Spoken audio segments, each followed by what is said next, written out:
तो फ्रेंड, आज हम पढ़ने वाले हैं यांत्रिक ऊर्जा कि यांत्रिक ऊर्जा किसे कहते हैं। जो यांत्रिक ऊर्जा की जो परिभाषा है वो भी हम पढ़ेंगे और यांत्रिक ऊर्जा किनसे मिलकर बनी होती है वो भी हम पढ़ेंगे। तो आप देखिएगा। तो सबसे पहले कि यांत्रिक ऊर्जा की जो परिभाषा है वो हम देखते हैं कि यांत्रिक ऊर्जा की परिभाषा क्या है।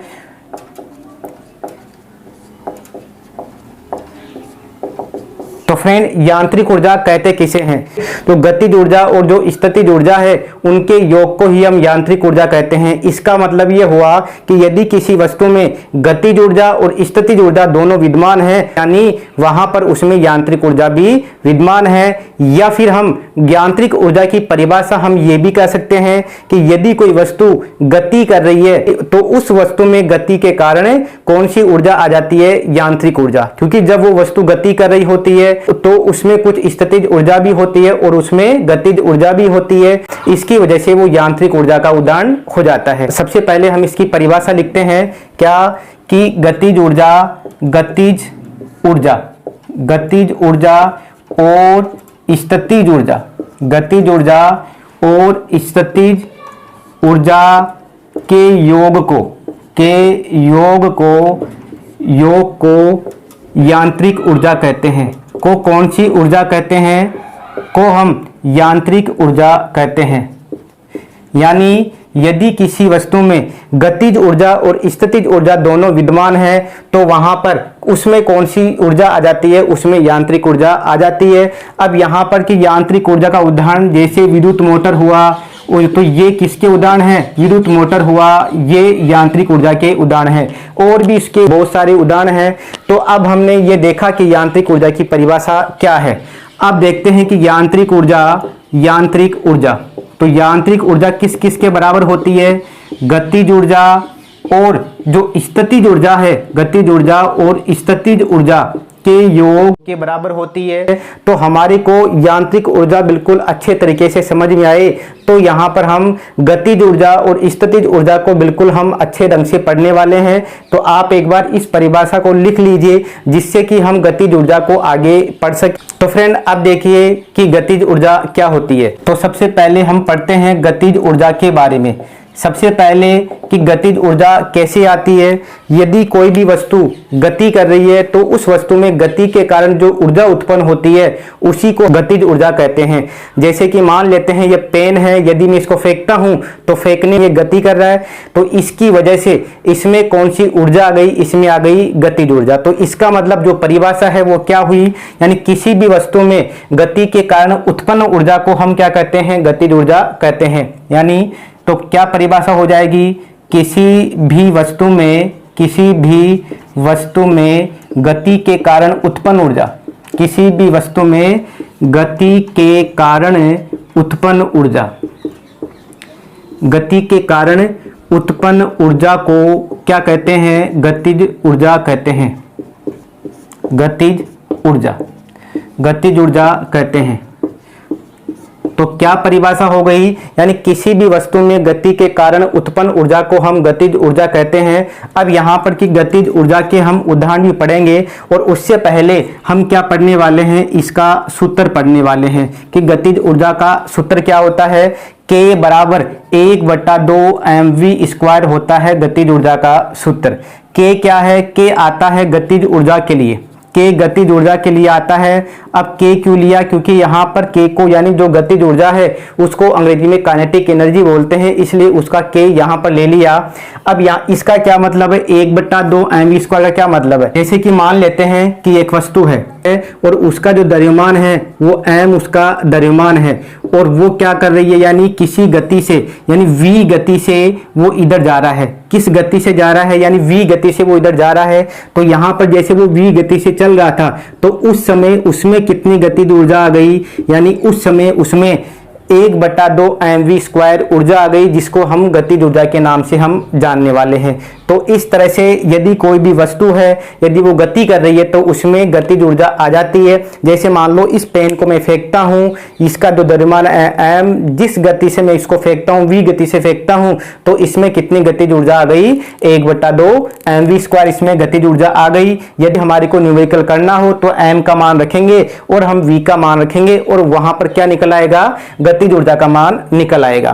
तो अब हम क्या करने वाले हैं, अब हम यहाँ पर जो गतिज ऊर्जा के जो उदाहरण हैं वो हम करने वाले हैं कि गतिज ऊर्जा के क्या क्या उदाहरण हैं। तो पहला तो इसका उदाहरण हो गया बहता हुआ पानी। तो उसमें कौन सी ऊर्जा आ गई, तो उसमें गतिज ऊर्जा आ गई, क्योंकि वहां पर उसका द्रव्यमान भी है और उसकी गति भी है, जिसकी वजह से उसमें गतिज ऊर्जा आ जाती है।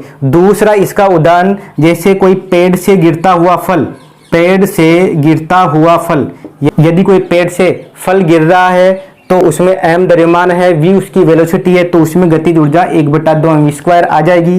पेड़ से गिरता हुआ फल, तो पेड़ से गिरता हुआ फल, और या फिर जैसे कि चलते हुए वाहन, कि यदि कोई वाहन चल रहा है तो उसमें कौन सी ऊर्जा आ जाती है, तो उसमें गतिज ऊर्जा आ जाती है। तो इसका मतलब क्या हुआ, यानी यदि कोई भी वस्तु गति कर रही है तो उसमें कौन सी ऊर्जा आ चुकी है, यानी उसमें गतिज ऊर्जा आ चुकी है। तो यह आपको ध्यान में रखना है, यानी गति करती हुई वस्तु में गतिज ऊर्जा आ जाती है। अब आप इसको लिख लीजिए और फिर मैं इसको क्या करूंगा, मिटा के फिर अब हम स्थितिज ऊर्जा को पढ़ेंगे कि स्थितिज ऊर्जा क्या होती है। तो आप इनको बिल्कुल अच्छे तरीके से पढ़िएगा। तो फ्रेंड, अब स्थितिज ऊर्जा देखिए कि स्थितिज ऊर्जा क्या होती है। हमने गतिज ऊर्जा तो हमने पढ़ लिया है, अब हम स्थितिज ऊर्जा के बारे में पढ़ते हैं। तो स्थितिज ऊर्जा क्या होती है, तो सबसे पहले हम इसकी परिभाषा देखेंगे। उससे पहले आप समझिए कि स्थितिज ऊर्जा वास्तव में क्या होते हैं। यदि कोई भी वस्तु है तो यदि उसकी स्थिति में कोई परिवर्तन होता है तो उसमें कौन सी ऊर्जा आ जाती है, उसमें स्थितिज ऊर्जा आ जाती है।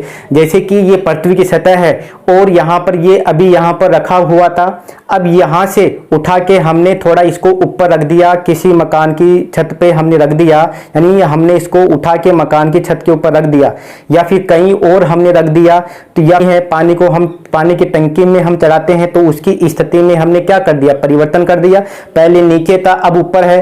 तो किसी की भी स्थिति में यदि हम परिवर्तन करते हैं तो उसमें कौन सी ऊर्जा आ जाती है, उसमें स्थितिज ऊर्जा आ जाती है।